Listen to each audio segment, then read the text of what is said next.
Not So Traveling Introvert.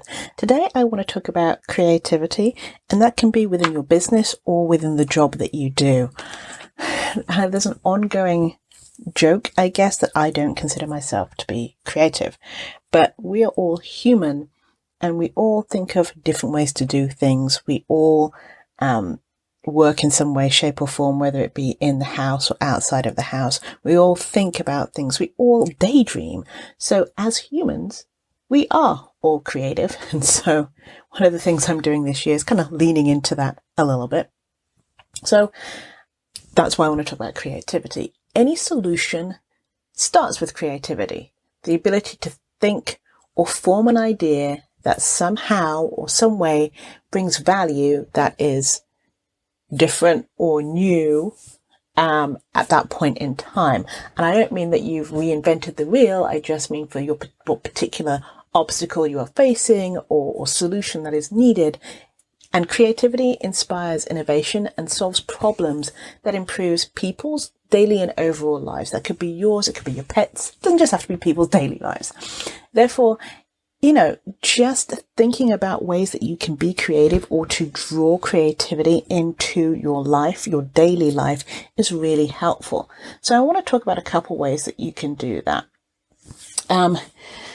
Get rid of the fear of failure. Creativity is about trying new things. And there's always a risk when you try new things. Even if one idea doesn't work today, it doesn't mean it won't work in the future. The only way you can know if it truly will work is to try it. And the more you stop and think about, what if, and other bad things, and the failures, the more you think about failures, the more you're gonna narrow your mind to look at the positives or be open-minded. So stop thinking about failure. The better you can focus on how to get it done, the more likely you're going to get stuff done. In fact, the more you focus on failing, the less likely you are to succeed. So give it your best shot and embrace the lessons failure will teach you instead. It's all about data. Only through failure can you learn areas that you need to improve or what to do better and change next time. Also, ignore what's been done before. Okay, not ignore, but learn from parts of it, but don't feel you have to do the status quo. Don't be concerned about what other people may think or feel about your idea. This thinking only clouds your mind and limits what you think about. The last thing you want to do is, say, but it's always been done that way. Everyone hates that. Over time, anything that you do and your solutions that you come up with might not work, but as time goes on, you'll figure out ways that will work and create methods that will work for you.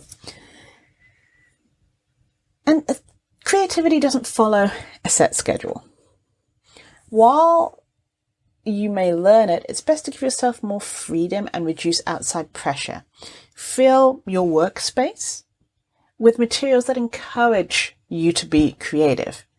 Could be post-it notes. It could be coloring pencils. It could be stuff that you stick on the wall. It could be a fidget spinner because that helps you think. Whatever it might be, fill your space that encourage and give yourself time to complete tasks and time to be creative. If you're consistently and constantly procrastinating or stressing about deadlines, you won't have time to be creative. You're not giving your brain time to sit and noodle on things and come to some bright idea. Eventually, the lack of giving yourself time and that lack of being able to be creative will affect the outcome and success of your career or your business. So you should make sure that you are committed to understanding the value of invention.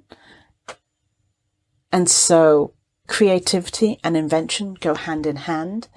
And maybe, have a whiteboard nearby that you can scribble notes on. Have a friend that you can be like, hey, I just need to talk this through.